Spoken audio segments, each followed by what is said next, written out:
মালদ্বীপে অবস্থানরত অবৈধ বিদেশি শ্রমিকদের বৈধ করার লক্ষ্যে বিশেষ কর্মসূচি চালু করেছে দেশটির সরকার। অপারেশন কুরাঙ্গি নামের এই উদ্যোগে বাংলাদেশি সহ অনিবন্ধিত শ্রমিকদের জন্য তৈরি হয়েছে আইনি মর্যাদা পাওয়ার সুযোগ।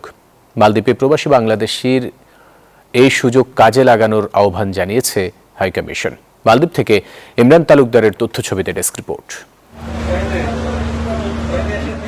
হোমল্যান্ড সিকিউরিটি অ্যান্ড টেকনোলজি মন্ত্রণালয়ের তত্ত্বাবধানে এই কর্মসূচি চলতি বছরের শুরু থেকে আগামী 2 এপ্রিল পর্যন্ত কার্যকর থাকবে। নির্ধারিত সময়ের মধ্যে যোগ্য প্রার্থীরা আবেদন করলে তাদের ওয়ার্ক পারমিট ও অবস্থান বৈধ করা হবে। মালদ্বীপে বাংলাদেশি প্রবাসীদের জন্য এটি একটি বড় ধরনের সুযোগ, আর এই সুযোগ সবাইকে কাজে লাগানোর আহ্বান জানিয়েছে হাইকমিশন। আনডকুমেন্টেড বাংলাদেশি প্রবাসী ভাই বোনেরা যারা এখানে বিভিন্ন কর্মক্ষেত্রে আছেন তাদেরকে বৈধকরণের একটা ব্যবস্থা লিস্ট তৈরি করে সেটা আমাদের সোশ্যাল মিডিয়াতে দেওয়া হয়েছে এবং আমরা চেষ্টা করতেছি এটা 1 by 1 পৌঁছানোর ব্যবস্থা করার। আপনাদের এখানে ওয়ার্ক পারমিট লাগবে, আপনাদের এখানে বৈধ হওয়াই লাগবে, কারণ এটার বাহিরের আপনাদের জন্য আপনার কোনো বিকল্প নাই। যেহেতু এই সুযোগটা আমাদের বর্তমান হাইকমিশনের প্রচেষ্টায় বড় একটা সফলতার মুখ দেখছে, তা আমরা আহ্বান করব যত শীঘ্রই সম্ভব আপনারা এই সুযোগটা কাজে লাগান।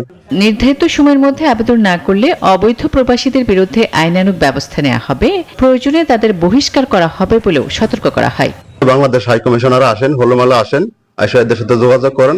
এরা খুব আন্তরিক, যারা এখানে আছে সবাই খুব আন্তরিক, আপনাদেরকে খুব সুন্দরভাবে এই কাগজপত্রগুলো ঠিক করে দিবে। যারা বৈধ না হবেন বা বৈধকরণের আওতায় না আসবেন তাদেরকে সামনে অনেক ধরনের হেনস্থার শিকার হতে হবে, এবং কি তারা যারা অবৈধ ভাবে বসবাস করতেছে তাদেরকে যদি ধরতে পারে সোজা ডিপোর্ট করে বাংলাদেশ পাঠিয়ে দেওয়া। অপারেশন কুরাঙ্গি হল মালদ্বীপ সরকারের একটি অভিবাসন, যা মূলত দেশটিতে কর্মরত অবৈধ অভিবাসী শ্রমিকদের শনাক্ত, নিবন্ধন এবং তাদের বৈধতা প্রদানের লক্ষ্যে চলছে। Desk report, news 24।